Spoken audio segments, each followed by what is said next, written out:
Hey guys, this video is just a quick update about the Memhash token. If you are mining in Memhash, then you will probably receive some tokens. I also mine there and I have received some tokens, but the price, I am really disappointed.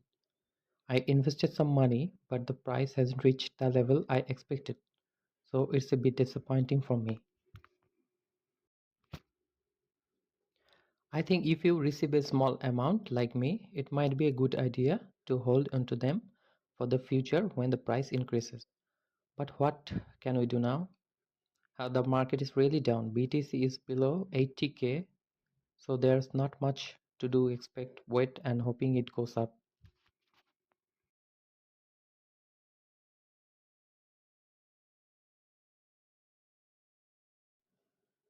So here, as you can see, I'll set a limit order at 0.03 or whatever. I don't know if the price will reach that level, but I will just set it and forget it. Let's see what happens next.